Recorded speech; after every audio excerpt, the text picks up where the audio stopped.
Assalamualaikum warahmatullahi wabarakatuh. Saya Nur Sepdianti, salah satu host di Asmia Corner tahun ini. Selamat datang di Asmia Corner 2025. Kali ini kita akan membahas sedikit tentang heart failure dan kehamilan, di mana kondisi ini cukup tricky ketika kita hadapi dalam praktek kita sehari-hari. Karena dalam menanganinya kita harus mempertimbangkan balance antara maternal benefit dan juga fatal risk dari terapi yang akan kita berikan.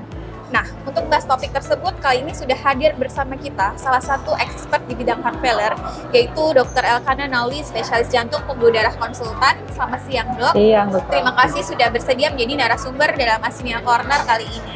Nah, izin Dok, jadi langsung saja kali ini saya akan membahas mengenai peripartum kardiomyopati dan juga chronic heart failure. Pertanyaan pertama saya tentang PPCM terlebih dahulu, Dok. Jadi, PPCM ini biasa sulit terdeteksi karena gejala gagal jantungnya itu akan bias, dianggap sebagai kondisi fisiologis normal dari kehamilannya itu sendiri.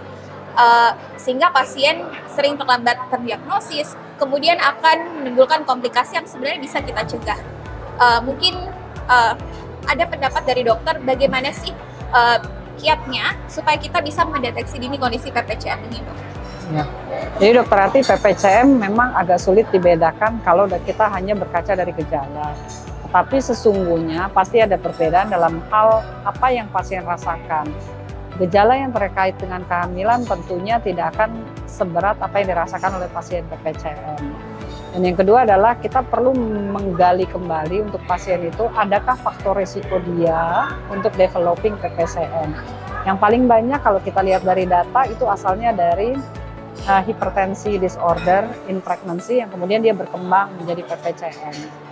Nah, hipertensi disorder ini sebenarnya cukup banyak di Indonesia. Jadi saya rasa kita cukup nomor satu, ketika pasien itu mengalami hipertensi dalam kehamilan, screening timbulkah dia untuk PPCM.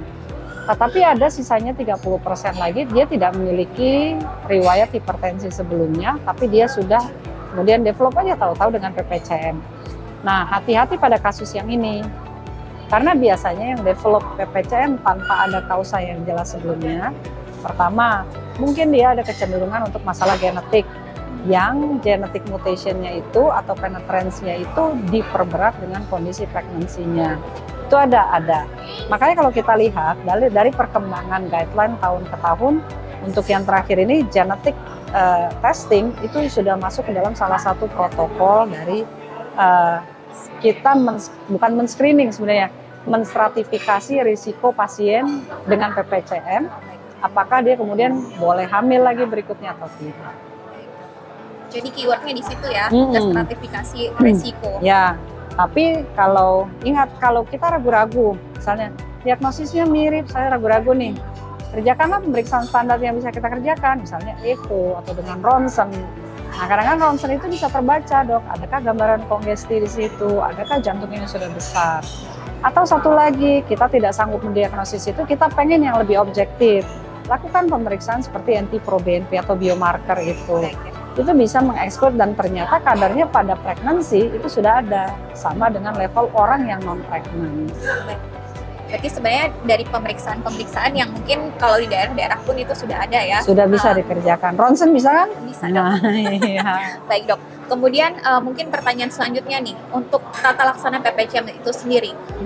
Mungkin ada tidak, Dok, ya, dari guideline terbaru SC nih yang tahun 2025 tentang Management of Cardiovascular Disease dan Pregnancy, ada tidak hal baru yang mereka highlight, Dok, untuk tata laksana PPCM?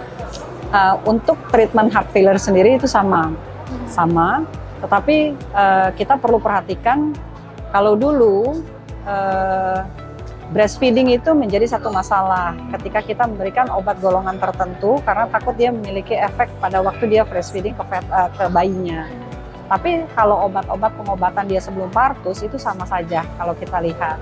Nah, kecuali ada beberapa rekomendasi terkait penggunaan misalnya beta blocker. Pemilihan beta blocker golongannya itu sudah banyak sekarang trial menunjukkan tingkat safety. Jadi kalau kita lihat yang safe untuk pasien-pasien dengan PPCM atau pasien dengan heart failure yang membutuhkan beta blocker adalah golongan metoprolol, propranolol seperti itu. Sedangkan yang safety-nya masih plus minus, jadi antara aman juga enggak, tapi kalau nggak diberikan, nah itu golongan seperti bisoprolol. Jadi yang terakhir, kontraindikasi yang digunakan golongan atenolol. Sebaiknya itu tidak digunakan untuk pasien yang masih pregnant. Nah, kemudian terkait dengan postpartum treatment, saya rasa postpartum treatment semua bisa diberikan. Tetapi memang ada beberapa pengobatan yang kita agak rancu apakah dia keluar di ASI atau tidak. Nah, ternyata dari beberapa studi sudah menunjukkan bahwa obat-obat golongan 4 pilar yang biasa kita pakai itu cukup aman, dan mereka menganjurkan penggunaan RAS blocker golongan ACE. Adapun nanti untuk golongan ARB, ada ARB yang dia membuat sekresi di ASI itu agak lebih banyak, yaitu golongan selain kandesartan. Nah, oleh karena itu kalau kita sekarang lihat yang direkomendasinya naik untuk ARB itu kandesartan yang breastfeeding. Nah, kemudian yang terkait dengan pengobatan tidak untuk heart failure-nya seperti bromokriptin, ya itu kelas 2B, memang karena hanya ada dua trial besar, dan pemakaian bromokriptin kalau dulu kita pakai 1 bulan, kemudian dilanjutkan 2 minggu dosisnya kita turunkan. Tapi kalau yang sekarang kita bagi berdasarkan LVIF. Kalau IF-nya sedemikian jeleknya di bawah 30%, biasanya pemakaian bromokriptin itu kita perpanjang, jadi sekitar 2 minggu kita pakai. Tapi kalau dia IF-nya masih di atas 30%, kita masih bisa pakai sampai 1 minggu saja. Dosisnya 2,5 sampai dengan 5 mg. Nah, tentunya ESC tetap menganjurkan bahwa bromokriptin kalau kita pakai, kita harus rangkaikan dia dengan pemakaian antikoagulan. Dan antikoagulan yang disarankan memang golongan low molecular weight heparin. Dok, berarti sebenarnya kalau untuk bromokriptin memang sudah ada di guideline sebelumnya ya dok? Ya, tapi memang kelasnya nggak naik-naik, masih 2B saja, cuman durationnya yang kita pakai sekarang lebih short. Baik dok. Oke dok, selanjutnya mungkin kita ke chronic heart failure ya dok. Kalau tadi itu kan tentang peripartum kardiomyopati. Jadi saya mengutip dari SC aja, jadi dikatakan bahwa heart failure itu menyebabkan komplikasi pada 11% wanita hamil yang sudah punya penyakit jantung sebelumnya, dan juga angka hospital maternal mortality-nya itu sebesar 9%. Sedangkan sebagian besar obat heart failure itu kan kontraindikasi kalau pada kondisi hamil. Bagaimana strategi pemilihan obatnya nih dok, kalau dalam kondisi chronic heart failure dan masih hamil? Ya, yang pertama tentunya kalau pasiennya sudah punya cerita chronic heart failure pada waktu dia sebelum hamil, kita harus benar-benar memastikan ini golongan yang maternal risk-nya itu yang high atau tidak. Itu biasanya kita bisa memakai skor Karpert, atau kita bisa pakai yang kelas WHO. Nah, untuk pasien-pasien dengan kardiomyopati seperti Kokem atau kardiomyopatinya HCM dengan ketebalan yang sangat tebal, kita tidak anjurkan dia buat hamil. Karena risiko sudden death atau mortalitas atau dia perburukannya itu jauh lebih tinggi. Untuk pasien dengan DCM atau dilated cardiomyopathy itu juga harus kita perhatikan. Kalau ejection fraction-nya di bawah 45%, itu harus sangat hati-hati memberikan, dan yang paling penting adalah memberikan edukasi buat pasien.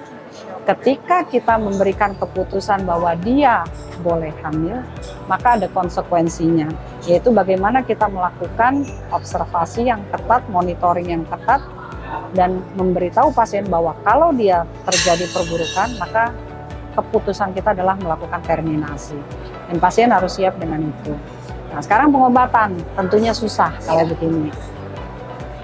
Beberapa kasus ditemukan pasien itu dalam fase sebelum hamil udah on medical treatment yang baik, dia tidak ada keluhan, fungsional pasien baik, ejection fraction-nya bisa improve. Tapi ternyata mayoritas pasien kalau dia jatuh ke hamil itu banyak yang terjadi perburukan. Dan ini ternyata disebabkan bukan karena kehamilannya yang memperberat kondisi heart failure-nya, tetapi karena kita menghentikan pemberian obat. Nah, inilah yang perlu kita wanti-wanti untuk pasien. Tuh. Nah, sekarang kalau dia sebelumnya ini kan DCM, HCM. Nah, kalau dia sebelumnya DCM atau yang kita tahu kardiomyopati yang sifatnya inherited, jadi yang genetical problem, itu harus diperhatikan.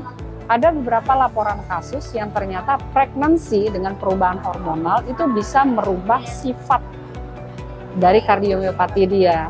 Jadi jangan sampai bahwa kita tidak menyadari ini pregnancy-nya ini justru memperberat phenotyping heart failure-nya dia dengan hamil. Nah itu kita harus mengenal seperti itu. Banyak pemeriksaan yang bisa kita kerjakan yang sebenarnya nggak beda dengan pemeriksaan heart failure seperti biasa. Gitu. Siap, Dok. Baik Dokter Mauli, terima kasih banyak atas penjelasan dan insight-nya. Jadi tadi mungkin cukup sekian pembahasan singkat kita tentang heart failure dan pregnancy. Semoga bisa memberikan manfaat untuk kita semua. Sampai jumpa di Asmia Corner berikutnya.